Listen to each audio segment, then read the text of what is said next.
Salut YouTube, on se retrouve aujourd'hui pour une nouvelle vidéo qui va être un tag pour rester dans la thématique du mois d'avril qui est liée au challenge avril autour de la SF. J'ai cherché sur Booktube, sur les blogs, etc. un tag qui me permettrait, vous savez que c'est ce que j'aime bien avec les tags en fait, c'est la capacité qu'on a de remettre en avant certains titres, de parler de livres qu'on a aimés ou un peu moins, d'évoquer certains sujets. Et c'est vrai que c'est ce que j'aime bien avec les tags. J'en fais pas tout le temps parce qu'il faut que le thématique me plaise. Et là, je me suis dit, bah en fait, j'ai envie de faire un tag autour de la SF. J'ai cherché, j'ai pas vraiment trouvé ce que je voulais. Et en fait, je me suis dit, ben pourquoi tu compilerais pas tout ça pour faire un tag de SF. Donc, je l'ai appelé The Science Fiction Book Tag. Voilà. Il y a 11 questions. Alors, peut-être qu'il y a des tags similaires qui existent. J'ai pas copié sur vraiment un seul tag. J'ai pris des questions comme ça que j'ai vues dans différents tags. Donc, voilà. Si jamais vous avez créé un tag ou si vous savez qu'il y a un tag qui existe qui ressemble vraiment beaucoup à celui-ci, n'hésitez pas à me l'indiquer en commentaire. En tout cas, sachez que là, au moment où je tourne cette vidéo, j'ai pas vu de tag vraiment autour de ces questions-là, donc voilà. Bref, vous avez compris l'idée. J'ai fait un melting pot de plein de questions, et même là, quand j'ai sorti les livres, je me suis dit, voilà, je pense que je vais détourner certaines questions. Ça commence bien. Donc, 11 questions, on est parti. Première question, donc vous avez compris, hein, forcément, on ne va parler ici que de livres de science-fiction. Première question, donc, un livre de SF que tout le monde devrait lire. Alors, ça fait bien longtemps que j'en ai pas parlé. Je pense que c'est vraiment un livre de SF que j'adore. C'est L'homme qui mit fin à l'histoire de Ken Liu. C'est une nouvelle publiée chez Le Bélial dans leur collection Une heure lumière. C'est une nouvelle qui a eu un prix, je crois. Et si elle l'a pas eu, c'est bien dommage. Ici, on est en fait dans un univers dans lequel des scientifiques ont créé la possibilité de retourner dans le passé, mais vous ne pouvez y retourner qu'une seule fois et bien évidemment vous ne pouvez pas interagir avec ce que vous voyez dans le passé. J'ai adoré cette nouvelle, c'était ma rencontre avec Ken Liu, je ne l'avais jamais lue auparavant et ce que j'aime dans cette nouvelle, c'est l'importance accordée à la mémoire, pas forcément à l'histoire avec un grand H, mais en tout cas à la mémoire de ce que les anciens peuvent nous raconter et de ce que l'on perd quand les anciens disparaissent. Puisque finalement, quand vous avez quelqu'un de votre famille ou quelqu'un qui vous est proche, ou peut-être quelqu'un que vous rencontrez qui est très âgé, qui vous parle d'un événement historique, il vous en parle, j'allais dire, avec ses tripes, avec son cœur, avec ce qu'il a vécu, avec les petites anecdotes qui font, les petits événements qui font la grande histoire. Et finalement, une fois que ces personnes, elles disparaissent, eh bien... ces événements, ils deviennent l'histoire avec un grand H. On n'oublie pas que c'est les vainqueurs qui écrivent l'histoire. Bref, j'ai adoré ce roman par rapport à ça, par rapport à l'importance de l'histoire. Et je pense qu'à notre époque, je pense que vraiment, vraiment, c'est un titre que tout le monde devrait lire. Il est tout court, vous n'avez aucune excuse. Ta saga ou ton roman de SF préféré? Si vous me connaissez, si vous me suivez sur la chaîne depuis très longtemps, j'avoue que quand j'ai vu cette question, j'ai pas hésité bien longtemps. J'aurais pu mettre ce roman dans plein de catégories, mais je me suis dit non, tu vas le mettre dans une seule catégorie et pas n'importe laquelle, celle-ci, puisque mon roman de SF préféré ou ma saga de SF préférée, c'est Red Rising. Red Rising, la première trilogie. Je n'ai pas lu la seconde trilogie pour une raison très simple, qui est que j'attends que le dernier tome soit paru, c'est-à-dire le tome 6, donc deuxième trilogie, tome 6, et que ce soit traduit en français. Donc je suis très très patiente comme fille parce que c'est pas gagné. J'adore Red Rising, c'est de Pierce Brown, c'est publié chez Hachette. Moi j'ai la version France Loisirs. Je l'ai lu une première fois, c'était un coup de cœur. Je l'ai relu une deuxième fois, ça n'a pas été un coup de cœur, mais à nouveau une excellente lecture. J'adore cette trilogie et je sais que je la relirai, pas maintenant, mais je la relirai. J'adore cette série. Ici on va faire la rencontre de Darrow. Darrow c'est un rouge, il vit sur la planète Mars et il est chargé de la terraformer pour que eh bien, le reste de la population puisse venir habiter sur Mars ou sur la Lune. J'ai un doute d'un coup si c'est Mars ou si la Lune, je ne sais plus. En tout cas, ils doivent terraformer, ça c'est certain. On va découvrir, donc c'est un univers qui est régi par des castes associées aux couleurs. Lui, c'est donc un rouge, c'est la plus basse classe de la société. Vraiment, il se sacrifie pour que le reste de l'univers puisse eh bien, venir habiter sur cette planète. La Lune ou Mars, je sais plus, j'ai un doute. Je vous en dirai pas plus parce que je trouve qu'il y a des gens qui racontent trop de choses par rapport à cette histoire. Vous vous doutez bien que ça va un peu partir en cacahuète et que Darrow, il va être obligé par la force des choses, par ses choix aussi, forcément, à un moment, eh bien, de se battre. Et voilà, il va essayer de changer et de transformer les choses. Je vous en dirai rien de plus, si ce n'est que c'est une saga de SF Un peu à la mode Hunger Games pour le premier tome. Les 2 autres tomes, c'est un peu autre chose. Mais j'adore cette série. J'adore surtout les personnages. Voilà, c'est une série que j'aime beaucoup. Attention, ici, il y a quand même beaucoup de scènes qui sont extrêmement choquantes. On va parler de thématiques très difficiles. Je sais, moi, je le mettrais plutôt en adulte, plutôt qu'en young adulte, parce que vraiment, il y a des choses vraiment pas cool, même si on est quand même dans un côté Hunger Games dans ce tome 1 qui est absolument indéniable. J'adore Red Rising. Je ne peux que vous conseiller de lire cette série. Vraiment, si vous pensez que la SF, c'est chiant, lisez Red Rising. Franchement, allez-y, j'adore. J'adore cette trilogie. C'est tout, c'est comme ça. 3. Un roman de SF sous-coté que tu aimerais voir, plus connu. Et j'ai pris un titre de SF et on va encore être dans une dystopie puisque c'est la série Lebenstunnel de Oksana Hope, publiée chez Rebelle. Donc il y a 4 tomes, donc il y a une trilogie principale on va dire, et puis l'autrice a écrit quelques temps plus tard un 4e tome que j'ai ici, voilà. Comme vous pouvez plus ou moins le deviner, je pense, sur l'ambiance générale de la couverture. Alors moi, j'ai les anciennes couvertures. Elles ont été refaites chez Rebelle dans un style qui est un petit peu dans ce genre-là. Voilà. Mais moi, je les avais comme ça, donc je les ai pas rachetées. Je trouve ça assez sympa. Voilà, on a des... Ils sont juste à côté, donc j'en profite pour vous les montrer. Voilà. Tac. Ici, on est dans une dystopie dans laquelle l'Allemagne nazie a gagné la guerre. Voilà, c'est-à-dire c'est assez classique comme schéma et on se retrouve 200 ans après que Hitler a gagné la guerre et la race aryenne est installée sur la totalité de la Terre et on va suivre une jeune fille qui s'appelle Christa. Elle travaille dans un Lebensborn. Donc Lebensborn, si jamais vous ne savez pas, c'est l'endroit où les bébés étaient élevés. On va dire ça comme ça. Et forcément, Christa, bah voilà, elle a été élevée dans une idéologie, dans des règles, dans un certain nombre de choses qui peuvent parfois être vraiment choquantes, qui peuvent vraiment vous bousculer. Mais on est dans une dystopie, vous vous doutez bien qu'il y a un certain nombre de choses qui vont venir bousculer ses convictions. J'avais vraiment adoré Lebenstunnel. Je trouve qu'on est vraiment sur une dystopie écrite par une autrice française, je pense, ou belge, je dirais française, mais en tout cas francophone. Qui n'a rien à rougir face à Hunger Games, Divergente ou autre dystopie. Vraiment, là je viens de terminer Absolu par exemple et je trouve que ici on est vraiment sur une série vraiment de très très bonne qualité également. Schéma de base extrêmement classique, les Allemands ont gagné la guerre, en SF, en uchronie, c'est une thématique qu'on retrouve à plusieurs reprises. Je trouve que voilà, elle devrait être plus connue. Dans les dystopies que j'ai pu lire, elle est encore à la maison. Pour moi, c'est une des meilleures. Voilà, j'ai adoré. Alors, le tome 4, je trouve qu'il est un petit peu en dessous. En tout cas, la trilogie principale, vraiment excellente. Classique, beaucoup de rebondissements, de l'action, des personnages attachants, des choses difficiles. Enfin, vraiment, des surprises. Voilà, j'avais beaucoup aimé Lebenstunnel. Et d'ailleurs, il est toujours à la maison. Chez moi, c'est quand même un signe. 4. Ton auteur ou autrice de SF préféré. Alors, j'ai pas vraiment d'auteur ou d'autrice préférée. Par contre, j'ai des auteurs que j'aime beaucoup.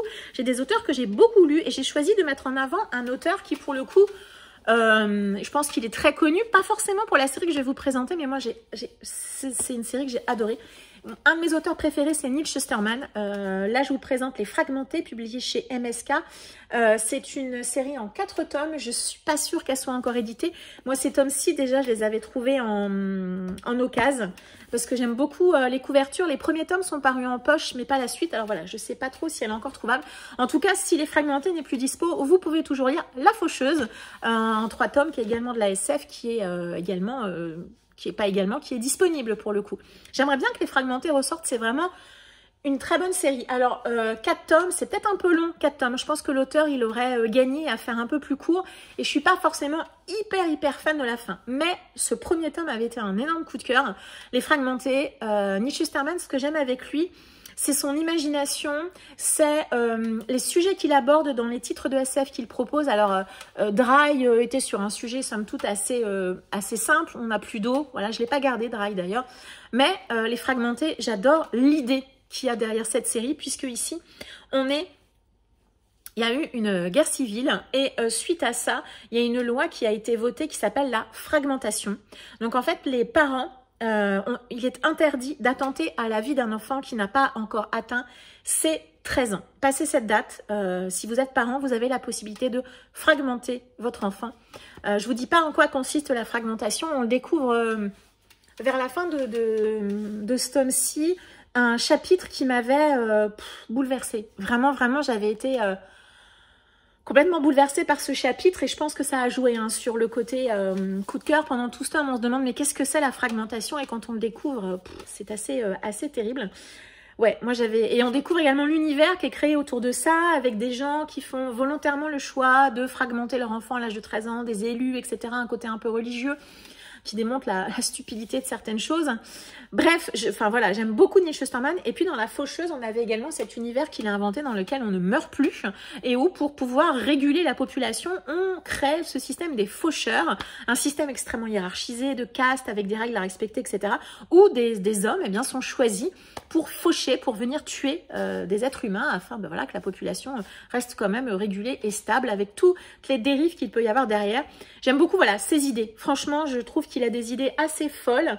Et voilà, je pense que j'aimerais bien le relire d'ici quelques temps. Je ne sais pas si je relirai Les Fragmentés.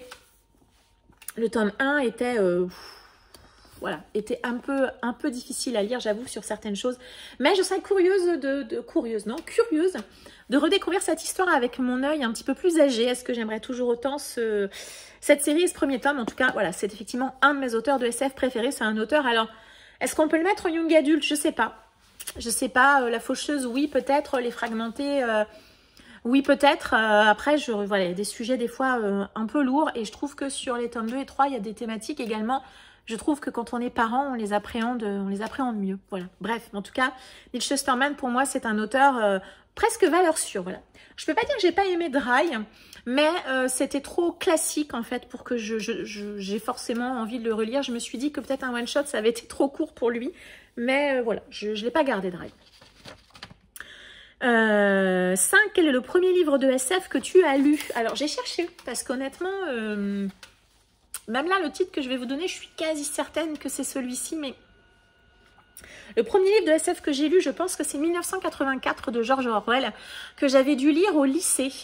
Je ne suis pas certaine de l'avoir relu depuis. Il faudrait peut-être que je le relise. D'ailleurs, ce mois-ci, Céline Lecture avait organisé une lecture commune. Et comme je ne l'ai pas dans ma palle 1984, je ne me suis pas réinscrite, quoique peut-être qu'en e-book, j'aurais probablement pu le trouver. Mais bon, bref, c'est un détail. Un livre peut-être pour la lycéenne que j'étais un peu difficile à lire. Je pense que j'ai peut-être pas tout compris vraiment de ce que ce livre m'a raconté. J'en garde un souvenir inquiétant, flippant, glauque. Un souvenir de dictature, de choses comme ça. Et qui donne pas envie en fait d'aller vers cet univers. Mais il y a quand même un certain nombre de choses qu'on retrouve dans nos sociétés actuelles, notamment cette espèce d'hyper-surveillance qui commence à s'installer. Bref. Voilà, mais ça n'avait pas déclenché un amour fou de la SF, mais je pense que mes premiers titres de SF, ça a été des classiques, hein, 1984 et quelques années après, L'Homme Invisible. L'Homme Invisible, oui, en SF, j'allais dire Dr. Jekyll et Mr. Hyde, mais non, là on est plutôt sur du fantastique.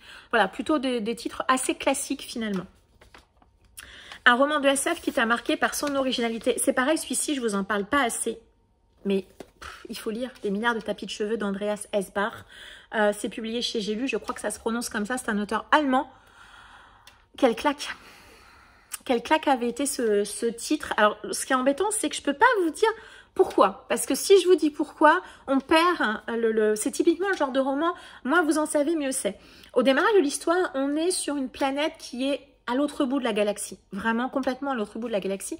Et cette planète est habitée de tisseurs. Ce sont des hommes, je crois, majoritairement. Ouais, ce sont les hommes, c'est ça. Ils sont tisseurs de père en fils, mais ils tissent pas n'importe quoi. Ils tissent des tapis, et pas avec n'importe quoi, avec des cheveux. Et à période régulière, alors je sais plus si c'est tous les 5 ans ou tous les 10 ans, l'empereur envoie un vaisseau spatial pour venir acheter ces tapis. Et ces tapis vont décorer le château de l'empereur. Voilà. Donc l'histoire démarre comme ça, avec ces hommes. On va nous raconter leur histoire, tisseurs de père en fils, pourquoi ils le sont, quelle importance ça a pour eux, l'ambiance quand le vaisseau de l'empereur arrive, voilà, et toute cette question autour de ces tapis qui sont faits à base de cheveux. J'ai adoré ce roman, vraiment ça a été un magnifique coup de cœur. Ouais, il est absolument incroyable. Je vous en dirai rien de plus, si ce n'est que c'est un roman qui est original, de par le sujet, de par la structure, la construction. Voilà. Je vous dirai rien de plus. J'ai adoré ce roman. J'aime beaucoup, beaucoup cette couverture. En plus, il a été ressorti dans différentes éditions. Mais j'avoue que j'aime beaucoup, beaucoup cette couve illustration de Vincent Madras. Voilà. Je le dis parce que j'aime bien. J'aime bien cette couverture. Bref, voilà. Je suis très contente de l'avoir lu. Il a eu plusieurs prix et franchement, découvrez-le. Vraiment, et il n'est pas très, très long en plus. Donc, vraiment, c'est un roman que moi, j'avais dévoré. Un univers de SF qui t'a complètement transporté. J'ai beaucoup hésité, j'ai réfléchi, je me suis posé des questions. Ouais, ça m'a vraiment, vraiment posé question. Et j'ai mis La Horde du Contrevent de Alain Damasio. Donc moi, j'ai une vieille version publiée chez Folio SF. Ici, on est... Est-ce qu'on est sur Terre? On ne sait pas. Est-ce qu'on est dans le futur? Probablement. On va suivre un groupe de personnages qui va remonter le vent, savoir d'où vient ce vent. C'est une planète qui a l'air d'être habitée par des vents depuis des décennies, peut-être même des siècles. On ne sait pas trop finalement. Et eux, ils vont essayer de remonter pour aller à la source, à l'origine du vent, d'où vient ce vent. Et on se découvre que donc ce groupe de personnages, c'est le, je sais pas combienième... il y a énormément de groupes qui sont partis pour aller découvrir d'où venait ce vent et ils n'en sont jamais revenus. Et donc là, on est sur le je ne sais plus combienième groupe. Ils sont 23, donc 23 personnages que l'on va suivre. Et ce roman a aussi une particularité, c'est qu'au début de l'histoire, c'est un petit peu étrange au début, mais finalement, on s'y fait. C'est qu'en fait, chaque personnage est identifié par un petit symbole. Et à chaque fois que un chapitre démarre, vous voyez, au début, vous avez un petit symbole comme ça. Et en fait, grâce à ce petit symbole, vous savez qui parle. Voilà, tout simplement. Donc, au début, c'est un peu compliqué parce qu'il faut se référer très, très, très souvent voilà, à la liste des personnages de la Horde. Et puis après, au bout d'un certain temps, vous vous y faites et il n'y a plus de problème. En fait, même des fois, ça démarre et vous savez déjà qui parle, en fait. Mais ils sont 23 quand même, donc c'est un peu nombreux. L'univers, il est incroyable, c'est l'univers, il m'avait envoûté. J'avais l'impression d'être moi aussi, d'être dans le vent permanent, de devoir me battre pour avancer pendant que je lisais. C'est vraiment un roman univers, pas forcément, parfois, pas toujours évident à lire sur certaines choses. Il y a notamment une bataille en plein milieu de je sais plus, de poèmes ou de choses comme ça, qui m'avait pas particulièrement passionnée, je vais pas vous mentir. Mais je garde un souvenir de ce texte assez fou et il est resté à la maison parce que je me suis dit un jour tu le reliras. C'est le genre de roman qu'il faut lire, je pense, plusieurs fois pour vraiment bien comprendre tout, bien intégrer tout, les événements, ce qui s'y passe, qu'est-ce que l'auteur a voulu nous dire, etc. C'est vraiment un roman univers, un roman monde où il se passe énormément de choses. Il y a de la souffrance, il y a de l'amour, il y a de la douleur, il y a de la peine, il y a de la peur, il y a de la réflexion, bien évidemment. D'ailleurs, j'ai vu que j'avais mis un post-it, alors je sais plus du tout pourquoi. Je le fais plus du tout, ça, mettre des post-it dans les romans. Je ne sais pas. Aucune idée. Je ne sais pas pourquoi j'ai fait ça. Je regarde la phrase que j'ai identifiée, ça ne m'évoque rien, donc je ne sais pas pourquoi. Mais, ouais. Alors... dire que c'est un chef-d'œuvre, je sais pas, parce que je suis pas certaine d'avoir forcément tout compris de ce que j'ai lu, mais c'est indéniable que je faisais partie de la Horde pendant que je lisais ce roman, c'est indéniable. Et c'est un roman incroyable. Voilà, je peux que vous recommander de le découvrir. Alors peut-être pas pour les novices de la SF, ne serait-ce que par rapport à la structure avec les personnages, avec les petits symboles. Et puis c'est vrai que l'auteur ne nous prend pas par la main. Donc c'est vrai que là, il faut aussi, nous en tant que lecteurs, faire un petit effort, on va dire. Donc peut-être pas pour les novices. En plus, c'est une briquette. Et alors, bon voilà, c'est pas hyper écrit gros. Hein, c'est pas écrit très gros plutôt. Voilà, mais... si on a déjà lu de la SF, je pense qu'on peut y aller tranquillement. Bon, après, ça passe ou ça casse. Hein. Je sais qu'il y a des gens qui n'aiment pas du tout ce titre. Le personnage d'Alain Damasio, bon, il est un peu spécial, on va dire. Mais voilà, moi, je vous le recommande quand même. Mais attention, voilà, comme je dis, pas pour les novices. Mais quel roman! Vraiment, vraiment, c'est indéniable. Quel roman! Un livre de SF avec une couverture magnifique. Et je trichouille un peu. Parce qu'en fait, c'est toute la série que je vous recommande. Je vous recommande en termes de graphique, de couve, les Chroniques lunaires de Marissa Meyer. Moi, j'ai les versions grand format de chez PKJ. Je parle jamais de cette série. C'est une série que j'avais beaucoup aimée. Ce sont des réécritures de contes façon science-fiction avec une grande méchante. Voilà, chaque personnage est dédié à un personnage de conte. Le premier, c'est Cinder pour Cendrillon. Le deuxième, c'est... Le petit chaperon rouge, je ne sais plus. Le troisième, je crois que c'est Cress. Donc si, et comme vous le voyez, c'est réponse. Le dernier, c'est Winter pour Blanche-Neige. Les couves sont magnifiques. J'ai choisi Cress parce que même si beaucoup n'ont pas aimé ce tome-ci, moi c'est un tome que j'aime beaucoup. Attention, dans chaque tome, il y a une petite romance. Elle prend pas le pas sur l'histoire. On reste quand même beaucoup sur le reste de l'histoire. Moi, j'ai beaucoup aimé les Chroniques lunaires, vraiment, avec une méchante qui s'appelle Levana. Et ouais, je l'ai gardée parce que je pense qu'un jour, j'aimerais bien relire les Chroniques lunaires, savoir si j'aime tout autant que la première fois. J'aime bien le mélange réécriture de contes parce qu'on retrouve les grands codes de chaque conte, mais mélangé à de la SF et puis clairement modernisé et voilà, moi j'avais beaucoup aimé Cress et franchement si vous aimez les réécritures de contes, c'est des belles briques mais ça se lit vraiment très bien. Bon, Winter fait presque 1000 pages je crois, j'ai souvenir que je l'avais lu une année entre Noël et l'an, je suis quasi certaine parce que j'étais à la maison, j'avais le temps. Bref, voilà, de très belles couvertures et probablement parmi mes préférés en SF. Un livre de SF avec une intrigue ou un plot twist qui t'a surpris ou surprise. J'ai un peu galéré pour ça. Et puis finalement, je me suis dit, une série de SF qui m'a beaucoup surprise, c'est Le Labyrinthe de James Dashner. Donc là, c'est la version PKJ. Moi, je les avais lus en e-book. J'avais adoré vraiment la série du Labyrinthe parce que je trouve que les 3 tomes sont très différents. Le tome 1, on est dans une dystopie avec des jeunes qui veulent échapper d'un labyrinthe. Pourquoi sont-ils dans ce labyrinthe? Pourquoi veulent-ils sortir? Qu'y a-t-il à l'extérieur du labyrinthe? Tout ça, bien évidemment, ça fait partie des mystères.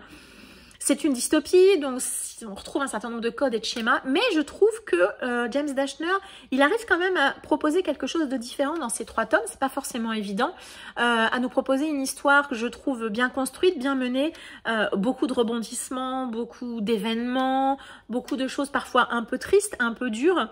J'ai vu les 3 films également, que je trouve plutôt globalement bien adaptés. Et voilà, c'est une série que j'avais beaucoup aimée. Je l'avais marathonée sur un été. Et vraiment, c'était très cool. Voilà, j'aime beaucoup Le Labyrinthe. Et je les avais rachetés en brocante, je crois, l'année dernière ou il y a 2 ans, je sais plus. Parce que j'aimerais bien relire la série. Puisqu'en plus, je l'avais pas en papier. Comme dit, je l'avais lu en e-book. Mais voilà, je pense que je prendrai plaisir à redécouvrir cette série. Quel trope de SF tu adores et lequel tu ne supportes plus? Alors... j'ai gardé cette question parce que j'aime bien, c'est une question que je trouve intéressante. En SF, il y a effectivement plein de tropes et de choses assez, de grandes thématiques, de grandes lignes, la dystopie, l'Uchronie, le space opéra, qu'est-ce qu'on a encore ici, la dystopie, enfin voilà, des choses comme ça. On a quand même pas mal de tropes. Alors je vais démarrer par ce que je n'aime pas en fait en SF. Je me suis rendu compte que moi, alors je sais pas comment ça s'appelle exactement, j'appelle ça la SF militaire.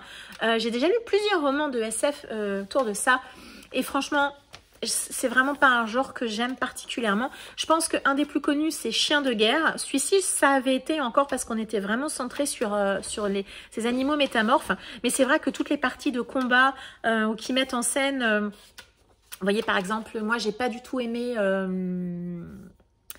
le film de zombies avec Brad Pitt. J'ai oublié le titre, c'est bien dommage.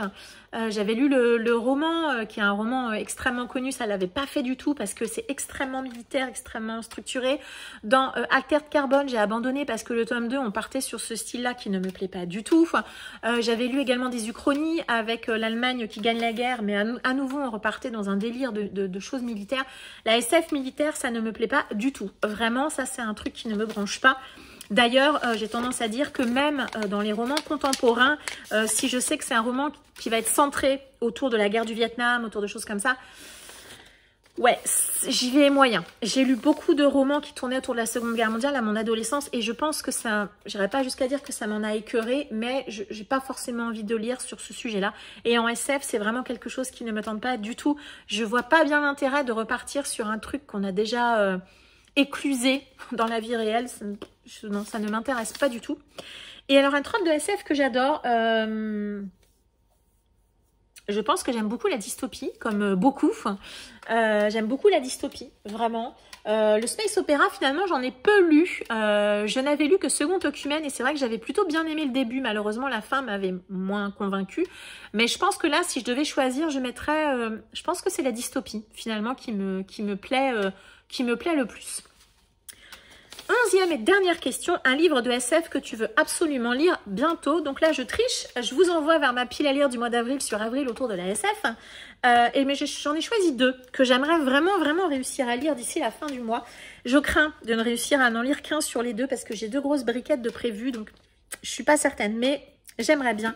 Je serais très curieuse de découvrir Un océan de rouille de Robert Cargill, donc c'est publié chez Albin Michel Imaginaire, parce que y a des vibes à la Terminator, voilà, et c'est des robots qui...